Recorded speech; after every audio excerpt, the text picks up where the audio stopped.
This is Call of Duty Black Ops 4. We're here on Xbox Series S taking a look at this multiplayer only take on the franchise. So this one kind of went back to boots on the ground. It stripped the campaign because there was development issues. And then it created this weird operators focused experience that was interesting. So be sure to like the video, subscribing's great as well. We'll be showing off the multiplayer, the zombies, and hopefully a little bit of Blackout, which is the Battle Royale mode that they added later on, assuming we're able to find a lobby for it, which I imagine we probably will be able to. I don't know. Anyways, what are we getting here on the Series S? Well, it runs at a dynamic 900p limit, so we should actually be fully getting 900p the whole time. 60 FPS. And some sort of HDR thing going on, and yeah, it's definitely intriguing. I didn't really love this Call of Duty. My opinion is that 3 onwards, it just kind of went way down the Black Ops franchise. Like, I mean, when I reviewed it back in the day, I reviewed it as a multiplayer-only game. I didn't, come into consideration of being like, score-wise, I'm like, okay, well, it doesn't have a campaign, so you can't score it as, like, missing a campaign because it doesn't have a campaign. You get what I'm saying? But, now looking at it in the retrospective thing, it's kind of just, like, a very forgettable Call of Duty because, well, I don't know, it just really wasn't that great. The multiplayer, like, it does look pretty clean. It's not quite as, like, the visual fidelity is not quite as much there as it would be in some of the later earlier CODs, and I think also later CODs. Well, then again, I think it gets, as time goes on, the base Xbox One, which is what this inherits, it becomes weaker and weaker technically. So I guess, yeah, you're right, or not you, but I'm right that the resolution does decrease over time. So keep that in mind. Anyways, I'm rambling on here, going on about things. Yeah, let's talk about what the multiplayer has to offer. A range of different modes that seems to, at this time, still have people playing some of them. This is like the Nuketown 24/7, and I'm assuming Deathmatch is going to be the most popular option. But you still can get the odd objective-based match set up here or there if you like that. There is the heavy reliance on operators, which is what I kind of mentioned, and they'll have their different ability type things that you use during play. There are kill streak type things that are present too, and a range of futuristic type weapons, since this is a futuristic warfare type scenario. At some point in the Black Ops Legacy, and it includes a lot of, well, legacy weapons and tools from the different Black Ops, franchises that are present within this one. And you face off and try to do well. It's weird because, you've got, like, grenades kind of replaced with this, like, ability thing, and I don't know, it's really weird. Like, it's got the movement of a traditional COD, but it's just, like, the weirdest kind of game. you know what I'm saying? Like, it's just, like, straight up bizarre. Like, for multiplayer only, it provides, like, a decent amount of multiplayer stuff, but I don't know, it doesn't have quite the soul of the other ones, and I think, again, that's just because there was, like, such a rush to get it kind of out the door. It's like, does Call of Duty need a campaign to add value to it? I don't know, maybe you might say yes. I thought this might be a turning point where we stopped getting that kind of thing, but luckily they went back to also providing the campaign in future titles. I don't think they've tried this sort of thing again, and that's kind of interesting. But yeah, let's swap over and show off another map here to see more of it in action. Never mind, I thought the match was ending. It's just the split in the match because it's the second round of domination. Totally keep forgetting that they added this thing in future or recent CODs where it's like you switch sides in domination for whatever reason. So just a little bit of a gap there as we jumped into the second round of battle. I don't know, there's like some futuristic stuff, there's some personalization elements that are present too as you customize your operator type things, and you pick an operator before the match starts, so people have different, like, ability type things that are present within this one. As a multiplayer game, it's alright. Like, if you like COD, you probably played this one back in the day. if you kind of ignored it. I'm not sure it would be something you'd want to jump into now. Like, you know, you might find it to be intriguing. Like the guns and stuff, I guess, could be kind of neat to a degree in the scenario, but yeah, lots of old stuff brought in with new stuff. I don't know. It was forgettable. I'll just put it out there. It was a very forgettable game in the franchise. I was just playing Black Ops 3 before this, and I'm just sitting here thinking, I was like, wow, these two are just like the most forgettable of this franchise. Yeah, definitely just fascinating.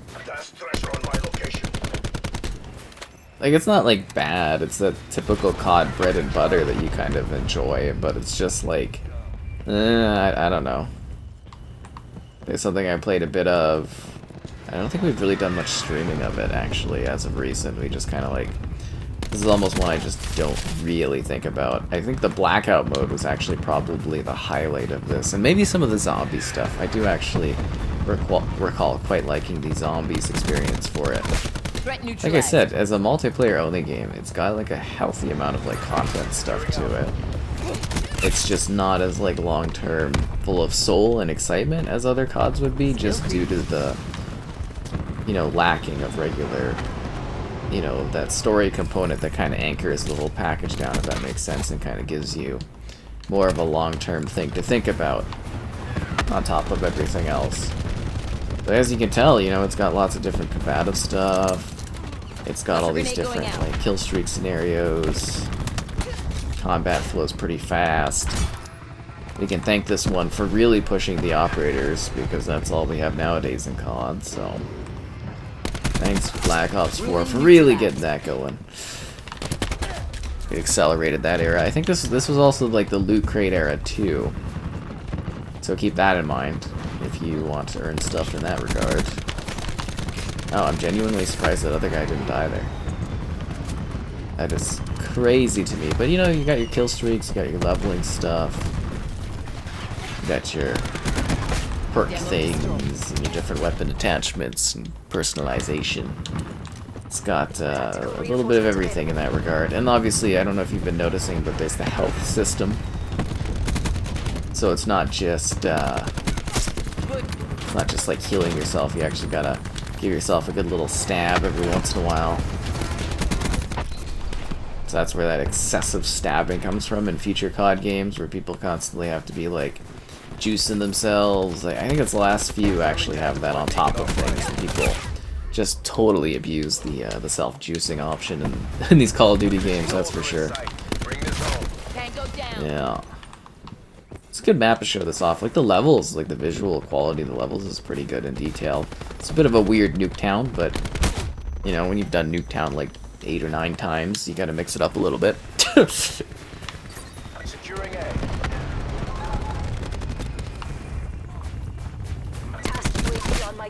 Otherwise, Nuketown might get stale. Oh, and they have like all the emblem and everything editor. I don't know if you've seen all that kind of stuff while I've been playing, but I've got that all personalized. I don't know if it's even on my gun or anything.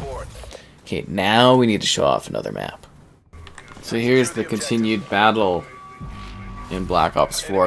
On Nuketown again? What? Yeah, it was easier just to keep going into the next lobby, because you know we still have rolling lobbies at this time. And it was to be ambitious and try to find a different lobby deathmatch or something. We'll just enjoy as is. Anyways, yeah, I don't really have a whole lot of details to talk about the multiplayer. It's pretty straightforward. You're shooting things, you're blasting stuff, you get weapons, you level. It's that Black Ops flavor, but in a very strange scenario. And I'm sure there's a lot of people sitting there being like, this one is awesome, and it's like, okay, cool, it's okay. You know, but if you like traditional COD, this was closer to it, that's for sure. Yeah, because there's this very awkward scenario when there was like jetpacks and stuff, and I don't think that one went over terribly well. What does this even do? I don't even remember what this character's thing does. Attack insertion? That's what that does, it's attack insertion? What a useless ability. That's all this character's identity is using attack back inserts. Can confirm This zero. one's weird sometimes. Like, really strange. I have to say that. It definitely is a little bit bizarre at times. But anyways, with that, I think it's time that we switched over to, hopefully, showing off some of the Battle Royale Blackout. If not, right to zombies, but we'll also be showing off zombies, so keep that in mind too.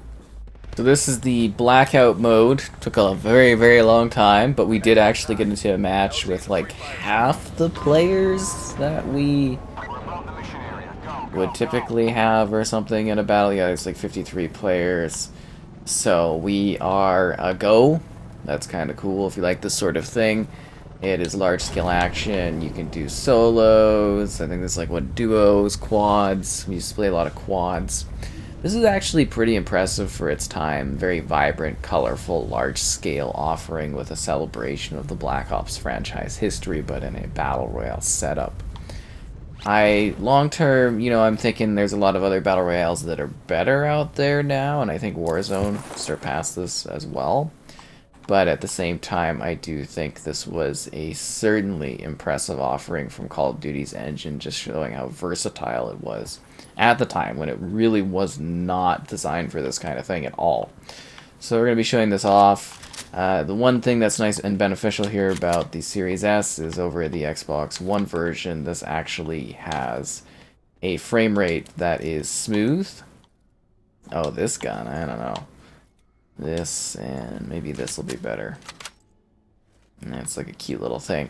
So, yeah, they did actually do a good job of, you know, having something that was pretty easy for you to use all your weapons and gear in, and, you know, still have that Black Ops style. I would say this is actually kind of perhaps the most impressive element of this experience. Just the fact that, you know, oh, that's why the MP40 is. Okay, I got it. Sorry. Just think of something else. But, like, that was kind of the most impressive part of this, was the fact that, hey, they actually, you know, were able to make this experience work within this game and deploy it at a time when a lot of other battle royales were coming out. And I think it kind of worked well for this one. I don't know if it kind of really totally took everything by storm, but I do know that this one certainly was considered kind of impressive at its time, and it definitely made a mark on the industry. I think it would have been an even bigger deal if they would have deployed this one as like a free-to-play, because they were kind of like, it was stuck within the realms of, you know, this game, right? Like, it wasn't a standalone like other things are. Like, Warzone became a standalone free-to-play, whereas this, you had to have Black Ops 4 to jump into it. A lot of people did, but I'm just saying, like, this could have potentially been an even bigger thing if they would have gone further in regards to making this like a standalone experience. But the whole point of it was to kind of, you know, obviously sell people on the Call of Duty like Black Ops 4. This was a selling feature, this extra mode that they added. And now it actually runs smooth on the Series S, which is kind of nice, you know? I think that's nice. And then, of course, like all Battle Royales, it pushes inwards as you go further and further towards a specific spot. But as you can tell with just even the map names, you know, a lot of these spaces are traditional Black Ops levels. But you can see here, it's like a very like colorful and vibrant Battle Royale, which is a little bit almost strange for Call of Duty, because you don't think of it as being a very, you know, kind of vibrant experience, right? Usually Call of Duty is a little bit more dark, gritty, you know, but this one they went really strangely colorful for it, and I think that was kind of Black Ops 4 in general was something that was, you know, quite a bit more poppy for color stuff. Maybe I should use just the bandages. I don't know. Oh yeah, very easy to switch different perk options and weapon options. 3 times scope. I don't know what that's gonna do for me. The grav? Isn't the grav pretty good? Oh, they brought that one into Black Ops 4 there. Oh, interesting. Very, very interesting. Yeah, I don't think I need this. I don't think I can use that on any of these guns. Can I? I can't equip this, okay. There we go. And a backpack so I can hold more stuff. This is the best day ever. But normally there'd be more people, so the conflict would be like a little speedier in regards to running around and into others. That's kind of it. You go around, you shoot, you enjoy the large sense of the open world environment as you battle and closely get pushed. Closely get pushed. You do actually closely get pushed. That's a very accurate statement to make. is eventually you're battling in a very small scenario as the forces kind of dwindle. The vehicle things are kind of neat. I was kind of hoping we'd come across the vehicle. But yeah, you just kind of battle. I mean, I picked solos because I assumed it'd be the fastest way to kind of go, but I'm thinking, you know, you might find for quads and stuff too, players. You're just probably going to go against some teams that are a little tougher at this point. And I mean, the fact that this doesn't have crossplay doesn't help either. I think that could have done wonders for this one, probably, was having that crossplay element would have helped a lot back in the day. But it's only recently that we started to see this sort of thing happen for, you know, these games. Switch seats, drive a seat. Yeah, it's so weird having vehicles like this, but it all seems to handle pretty well. Alright, let's go over to the zombies. So this is the zombies portion. We're doing solo, but I've set up bots that will help me battle to the death. So this is another one where I'm hoping that eventually the DLC becomes free so that everybody can check out all the zombie stuff and whatnot. But anyways, it's got like a more in-depth leveling system and intense focus around doing like now what's just called the story aspect of zombies. It used to be Easter egg because survival's like a secondary thing on this. And yeah, this is kind of a cool map, obviously. This is a very iconic sort of ship that has a bit of a thing going on with a bit of an iceberg. But anyways, yeah, you've got this neat crew. They're doing their whole, I think there's like a thief thing going on, and now you gotta go and do some stuff. There's perks, there's magical things, there's fighting, there's all kinds of crazy things you can do. It's actually neat that there's bots in the zombies. It wasn't something I even really recalled. So you can play online. I just didn't want to jump in and then just like jump out because I know people you know, have certain expectations and whatnot when you go and do that kind of thing. So we're just jumping in here and doing some quick single player stuff so you can see in action. You just fight hordes of the undead. They're dressed very fancily in regards to their outfits because, well, you know, they're on a nice voyage in a really cool fancy ship. But, yeah, this one was definitely intriguing gameplay-wise. It was certainly quite a different zombies experience, that is for sure. Looks like the bots are having fun.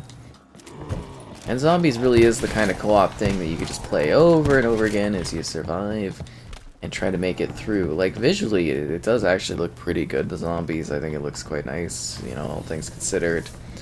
And it does run smoothly, and the zombies are here to eat you. It's a pretty good zombies mode, and it honestly is pretty fine. I would have liked to have checked out some of the other stuff in this one. There's this one, and there's also like a Coliseum, which was kind of cool, where it's like a very small middle section, and then that one had like rows of sort of narrow lanes that you did circular stuff in. Like this one's very linear because, you know, tight ship corridors. That one's kind of a little bit more crazy open, but it's like just got this weird ring of like road stuff around it. It's actually quite neat in concept, both of them. So I actually thought the zombies in this game was pretty solid. It was a good evolution of things while still being traditional. Just again, like, the more they focused on actual, like, you know, story type stuff and less on the actual survival, the less intrigued I became by it. But yeah, this is like a really big ship. Like, there's a lot of different levels to it, a lot of different places you can go. You're in the middle of this like ocean thing. Playing it online is ideal, and yes, there still are definitely people playing this one online. The experience continues to go well. For zombies, lots of different areas you can kind of go into different spots too, which is sort of neat if you like that sort of thing. But yeah, the main focus was just to be like, hey, oh, here's how the zombies looks in this one, how it shapes up. I'd say a worthwhile zombies experience for sure, and those, you know, definitely something different. See the doors, they don't cost too much because there's so many ways to go. Where are all these zombies at? One problem with the with the bots as they drag away the zombies themselves sometimes. Do you ever take part in a firing squad, Bruno? Bonus points, oh yeah. You know, the mystery box was super grotesque in this one. That's where it would spawn. It's a little weird looking of a space, what can I say?